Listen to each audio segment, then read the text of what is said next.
देखो तो परिमाणटा एत बड़ सेटा दिने दुई दिन भितर समाहित करवाटा सहज नुह। आम ये दिगरे गोटे डाटाबेस प्रस्तुत करुचु। से डाटाबेस है जे तहसील ऑफिस रे आमर वेबसाइट रे सबू अच्छी जमी मानकर समस्त विवरणी अच्छी बुलेट रे सबू अच्छी। एबे तार कंपाइलेशन चली जी सरकारी जगह केते अच्छी व्यक्तिगत भाव में जो माने जमी मालिक से जमीर परिमाण केते जमीर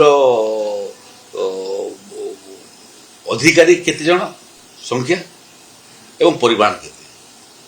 तृतीय विभिन्न विभाग को जो जमी आम अतीत देचु से जमी मानकर परिमाण केते एवं से जमी जो उद्देश्य दिखाई केते परिमाण जमी व्यवहार होती केते परिमाण जमी विभक्त हो नहीं।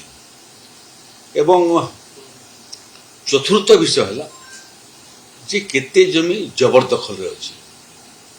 जबरदखल थिबा जमी मध्य छोट जमी परिमाण केते एवं एनक्रोचर केते बड़ जमी जोटा एनक्रोच होती तार परिमाण केते एवं एनक्रोचर केते यार डाटाबेस प्रस्तुत होउची। एबे मझिरे दिल्ली रे जाइकरी मध्य मु ग्राम उन्नयन विभाग मंत्री कर संगे कथा लगी जे ओडिशा रे जो जो जगह सर्वे ही नहीं एवं जो सर्वे अतीत पूर्व सरकार कले एवं भूल त्रुटि बाहरला देवगढ़ रे भूल बाहरला सोनपुर रे भूल बाहरला निखुण सर्वे करने सबुठारु श्रेष्ठ आधुनिक कारीगरी कौशल सहयोग बाबद में निवेदन करी।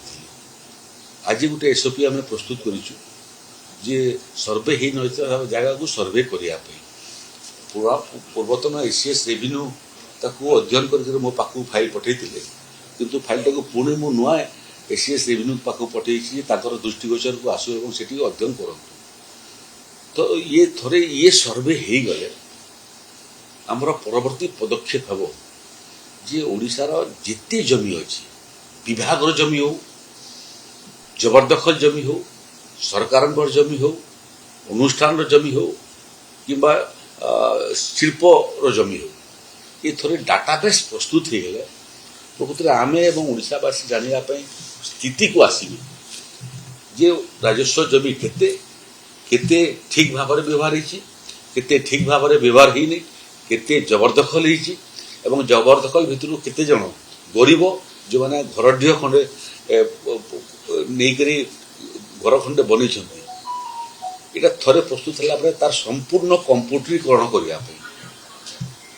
आम टेक्नोलोजी एनआईसी संगे कथबार्ता कर टेक्नोलोजी डेभलप करुच्ची निखुण दस्तावेज प्रस्तुत निखुण कंप्यूटरीकरण एवं से कंप्यूटरीकरण को आम स्वयं संशोधन व्यवस्था ऑटो म्यूटेशन बोल जहाँ कहूँ आम इटा को से भीतर जोड़िया चाहूँ तार फल कौन हम धरतु डायरेक्टर बार टाइम सांगे तहसिल ऑफिसटा इंटीग्रेटेड हो इंटीग्रेटेड हो गले किए मले डायरेक्टर डेथ एंड बार्थ पाखे नोटिफिकेशन हो गले संपुक्त तहसिलदार जानी पकेब जे तार तहसिल जड़े पट्टाधारी मृत्यु हो तेणु अन्य क्या अपेक्षा न करी अनुसंधान करी मृत व्यक्ति ना जो मैंने उत्तराधिकारी ना मैंने चढ़े पार एनक्रोचमेंट ताकू देखा सैटेलाइट व्यवहार हो पार जमी सैटेलाइट आम देखू निर्दिष्ट कौन जगह केवे एनक्रोचमेंट है तहसिलदार भी देखिए कलेक्टर भी देखिए राजस्व विभाग देखिए एवं थोड़े से भाया व्यवस्था को इंट्रोड्यूस कले से भी आम ये व्यवस्था रखू जे एनक्रोच होता जमी किमिति फेरस्त आसब नुआ करे जमी एनक्रोच हो पार नहीं एवं एनक्रोच आरंभ हला बेलू को ही चिन्हट होकर कार्यानुष्ठान हो पार ये सिस्टम डेभलप कर समय लगे मत लगुच थे यहाँ डेभलप हो गले जो ଶିଳ୍ପାନୁଷ୍ଠାନ ମାନେ କିମ୍ବା ଅନୁଷ୍ଠାନ ମାନେ ଜମି ନେଇଛନ୍ତି ନିର୍ଦ୍ଦିଷ୍ଟ କାମ କରିବା ପାଇଁ କରୁନାହାନ୍ତି ତାର ମଧ୍ୟ ରିପୋର୍ଟ କଲେକ୍ଟରମାନଙ୍କ ଠାରୁ ତଲବ ହେଇଛି। ଏବେ ନୂଆ ଯେଉଁ Odisha government land management act ଆମେ ପ୍ରସ୍ତୁତ କରୁଛୁ ତାକୁ ପ୍ରସ୍ତୁତ କରିବାର ଲକ୍ଷ୍ୟ ମଧ୍ୟ ସେଇଟା। ଲକ୍ଷ୍ୟ ହେଉଛି ଯେ ସରକାରୀ ଜମି ରାଜସ୍ୱ ଜମି ସୁରକ୍ଷିତ ରହୁ, ଲୋକଙ୍କର କାମରେ ନିୟୋଜିତ ହଉ, ବିକାଶର କାମରେ ନିୟୋଜିତ ହଉ ଏବଂ ଅଧିଗ୍ରହଣରୁ ସମ୍ପୂର୍ଣ୍ଣ ମୁକ୍ତ ରହୁ। ପଇସା ପତ୍ର ମଧ୍ୟ ଆମେ 30ଟା ଜିଲ୍ଲାକୁ ଦେଇଛୁ। ଯେଉଁ ଜାଗାରେ ଏନକ୍ରୋଚମେଣ୍ଟ ହଟେଇବ ସେଇ ଜାଗାରେ ବାରବାର ଫେନ୍ସିଂ କରିକିରି ତାକୁ ସୁରକ୍ଷିତ ରଖିବ। ମୋତେ ଲାଗୁଛି ଏ ପ୍ରକ୍ରିୟା ଥରେ ସମାପ୍ତ ହେଇଗଲେ ଓଡ଼ିଶା ଗୋଟିଏ ଦୃଷ୍ଟିରୁ ବହୁତ ଲାଭାନ୍ୱିତ ହେବ ଯେ ଏକ ଯେଉଁଟା କଲମ ଟୁ କରେକ୍ସନ୍ ଚାଲିଛି, ନୂଆ ପିଢ଼ି ତାଙ୍କର ଜମିର ପଟ୍ଟା ପାଇଯିବେ। ଦୁଇ, ଯେଉଁମାନେ ଛୋଟ ଜମି ଜବରଦଖଲ କରିଛନ୍ତି ନିଜସ୍ୱ ଘରଟିଏ ନେଇ ସେମାନେ ପଟ୍ଟା ପାଇଯିବେ। ନମ୍ବର 3, ବଡ଼ ବଡ଼ ସମ୍ପନ୍ନ ଲୋକ ଯେଉଁମାନେ ଆଇନକୁ ଖାତିର ନକରି ଲୋଭର ବଶବର୍ତ୍ତୀ ହେଇକରି ଜମି ସବୁ ମାଡ଼ି ବସିଛନ୍ତି କିମ୍ବା ଭିତ୍ତିଭୂମି ପ୍ରସ୍ତୁତ କରିଛନ୍ତି ସେମାନେ ସବୁ ଜବରଦଖଲ ମୁକ୍ତ ହେଇଯିବେ। ଜବରଦଖଲର ପ୍ରକ୍ରିୟା ମଧ୍ୟ ସାଟେଲାଇଟ୍ ମାଧ୍ୟମରେ ଡ୍ରୋନ୍ ମାଧ୍ୟମରେ କେମିତି ମନିଟରିଂ ହେଇପାରିବ ଏବଂ ତୁରନ୍ତ ରାଜସ୍ୱ ବିଭାଗ ଜାଣିପାରିବ ଯେ ମାଲକାନଗିରିର କୌଣସି ନିର୍ଦ୍ଦିଷ୍ଟ ପଞ୍ଚାୟତର ନିର୍ଦ୍ଦିଷ୍ଟ ଗାଁରେ କିଏ ଜଣେ ଅଧିଗ୍ରହଣ କରିବାଟା ଆରମ୍ଭ କରିଛି, ଏନକ୍ରୋଚମେଣ୍ଟ କରିବାଟା ଆରମ୍ଭ କରିଛି। ଏଇଟା ଥରେ ହେଇଗଲେ ମୋତେ ଲାଗୁଛି ଇଏ କ୍ଷେତ୍ରରେ ଲ୍ୟାଣ୍ଡ ମ୍ୟାନେଜମେଣ୍ଟ କ୍ଷେତ୍ରରେ ଓଡ଼ିଶା ସାରା ଭାରତ ବର୍ଷରେ ଗୋଟେ ମଡେଲ ରାଜ୍ୟରେ ପରିଣତ ହେବ। ସେ ପଟ୍ଟା ନୂଆ ପଟ୍ଟା ଆସୁଛି ଏଥର। ପୁରୁଣା ପଟ୍ଟାଟା ଯେଉଁଟା କାଗଜର ମୋଟା କାଗଜର ପଟ୍ଟା ଥିଲା ସେଥିରେ 2ଟା ପେଜ୍ ଥିଲା। ସେଥିରେ ପ୍ରଜାର ନାଁ, କିସମ କେତେ, କ'ଣ ଏରିଆ କେତେ ଏବଂ ମନ୍ତବ୍ୟ କଲମ ଥିଲା।